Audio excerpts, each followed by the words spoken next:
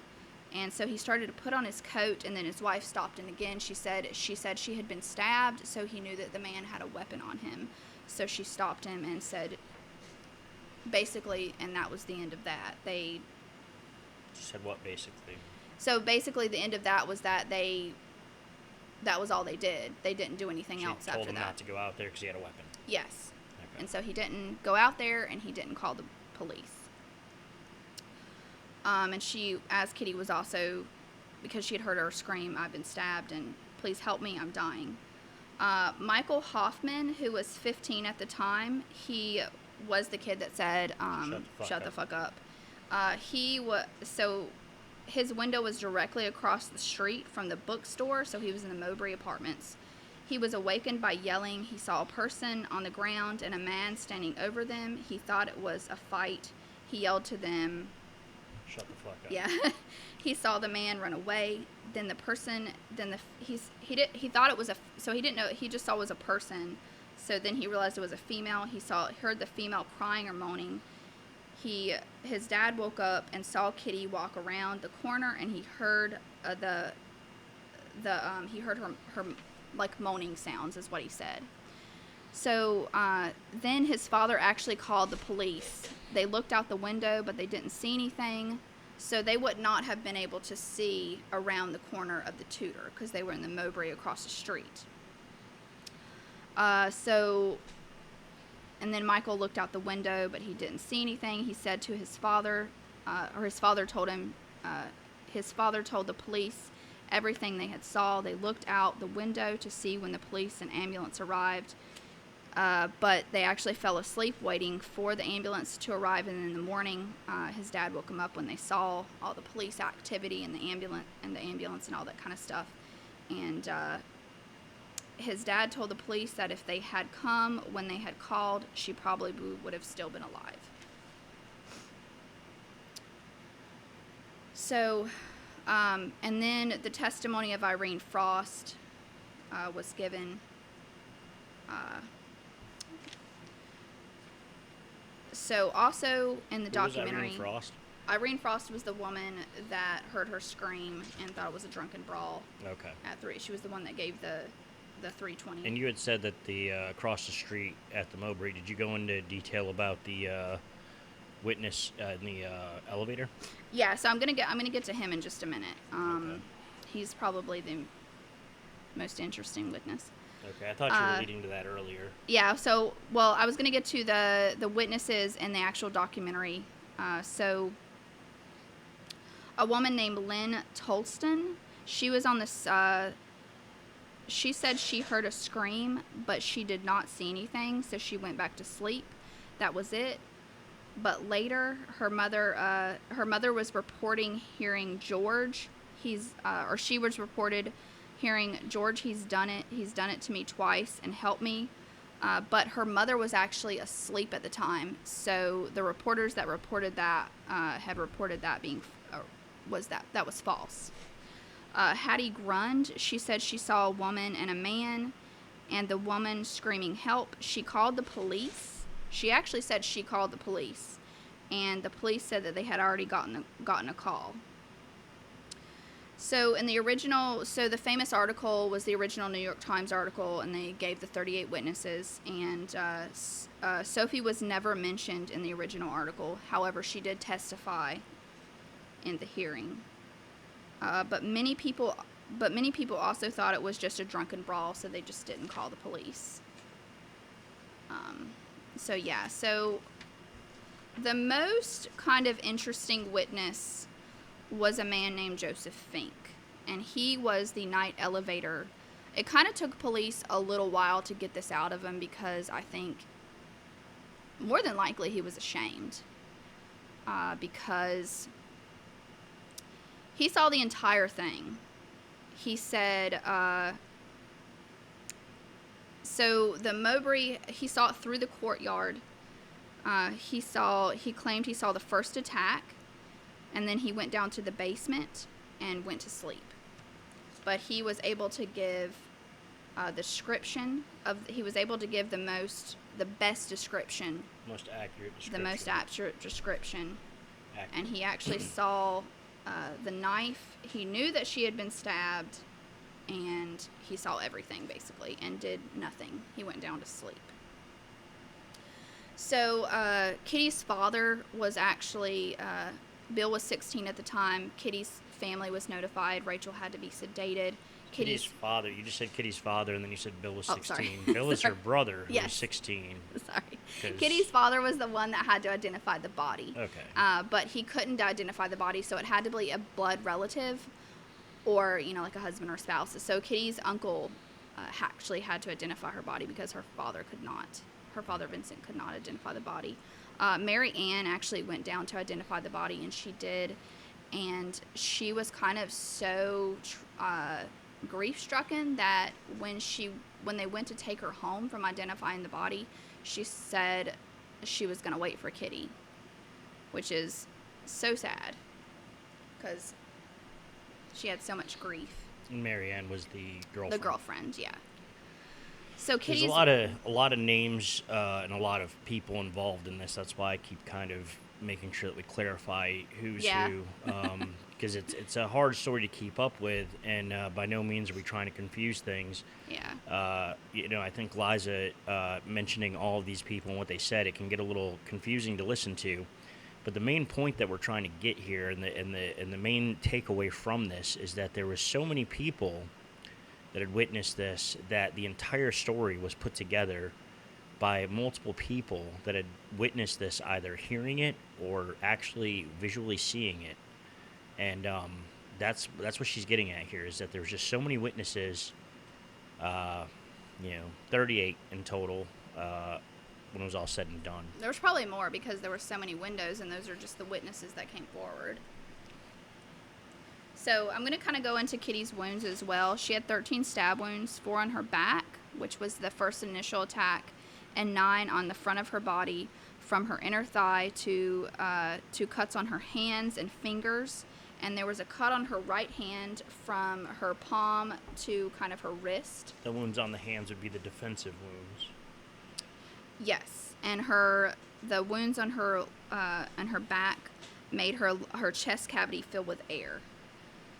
So, but actually, the cut on her throat was actually not deep enough to cut an artery. So it took well over an hour for Kitty to actually slowly suffocate to death. So he did not actually stab her hard enough to kill her immediately. He wanted to inflict the most pain and suffering because he was angry at her. So I just kind of wanted to do that because I feel like Kitty deserves more of an explanation of who she was, how she died, more of kind of just not the face of the bystander effect, the bystander apathy. I wanted people to know her story and know who she was, and kind of a little bit about her life. And I do encourage people to go see The Witness, to read the book,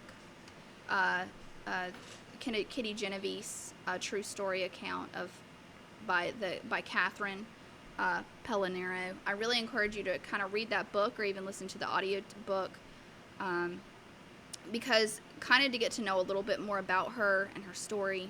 And so that's And my takeaway from this, and this is what I thought about when we went over the story, when I first heard the story, but something that had occurred to me and that I like to kind of really bring this home with is imagine that you are just living your life. You're this normal person. You decided to go home one night, and out of nowhere, this person just comes at you and attacks you. They're bigger than you, they're stronger than you, they have a weapon. They assault you and attack you, and you scream, and you are right in front of where you live. You're surrounded by neighbors, friends, people that know you, people you've seen, people that you would probably say that you care about or love or would even maybe spend holidays with. And all of these people think that you're drunk or there's a drunken brawl or, oh, she's drunk and acting up, whatever the case is, even though you're screaming that he stabbed you and you are walking around, stumbling around, bleeding. And finally, this attacker goes away and you just want to get to anybody to help you.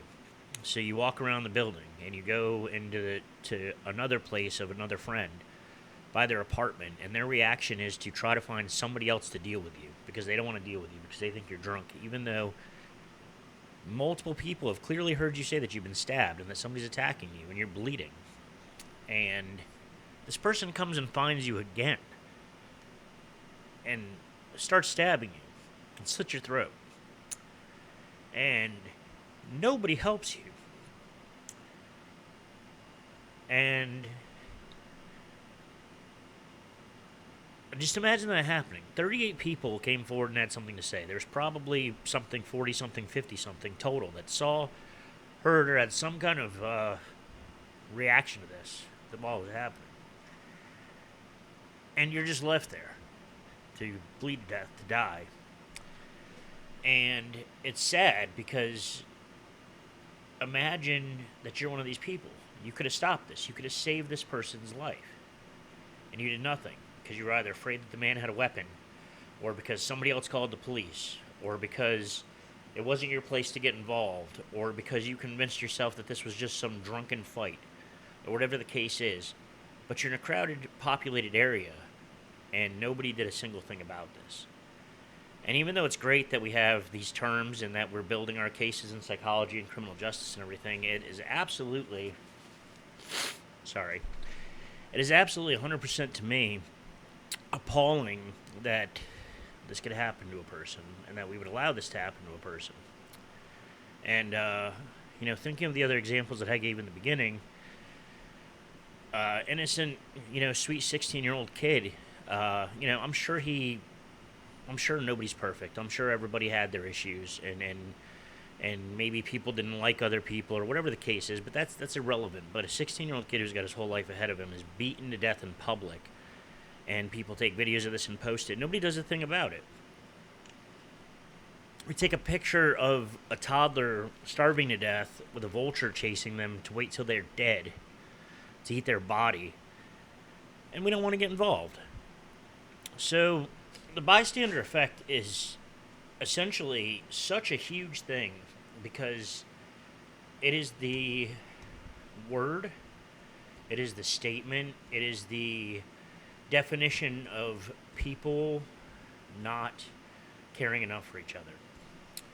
And I think that the takeaway from this episode, and I apologize about getting emotional about this, it just kind of hit me, thinking about this, is don't leave the responsibility to other people when you see something wrong. It is all of our responsibilities to correct these things, to take care of these things, to be the person to step up and to be the hero. Letting it be somebody else's problem is not the answer. And I just want to make that clear. Thinking about this young lady being just such an incredible person. And we were worried about Liza getting emotional during this, but I ended up getting emotional about this because I just thought about, putting myself in that position and how that must have felt. But to think about this wonderful person who was so loved and so cared for, and this is how they met their tragic end, and there was 38 plus people that could have done something. And that's absolutely fucking shameful, in my opinion. Yeah. And if you look up bystander effect, diffusion of responsibility, anything under there, you're going to find a ton of stories. I mean, this is a very common thing that happens.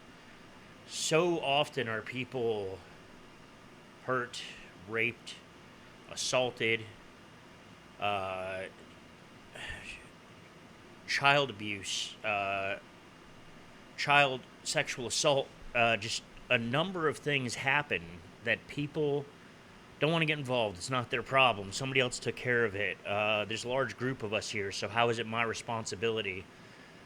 Those are fucking shameful things to think in those situations. And I'd like to think that if I can even affect a few people who watch this to think in the future, if you're ever witnessing something that you think somebody's being hurt, that you will be the one to stop it, break up the fight, call the police. You might get hurt, but how will you live with yourself if you don't? That'd be my problem. Is how do you live with yourself? It's a shameful act. Or if it was your brother or sister or wife or mother, wouldn't you want someone to do the same? Yeah, that's got to be the worst part. Could you imagine how this family felt thinking, all of these people heard my daughter, all these people heard my sister, all these people saw this, saw her bleeding, saw this man attack her, and nobody did a single thing.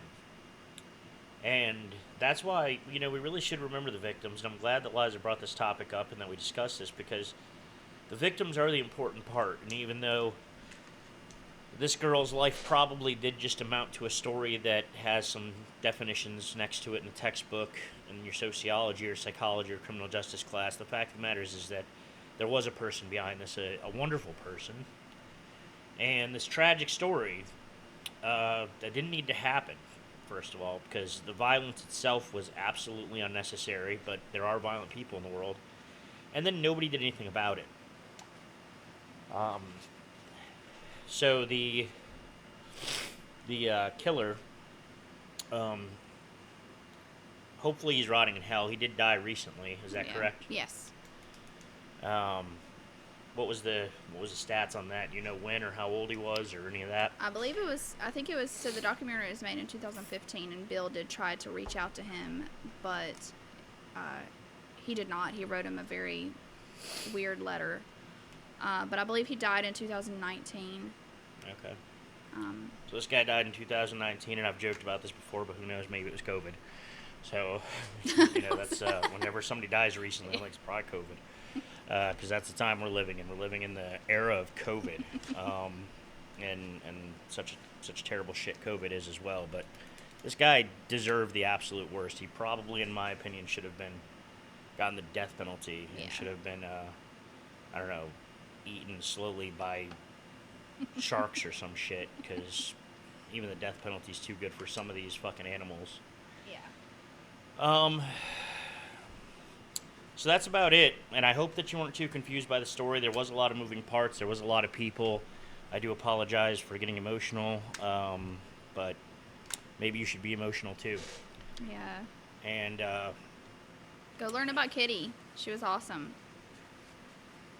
And her family, her brother Bill, very incredible. Good people.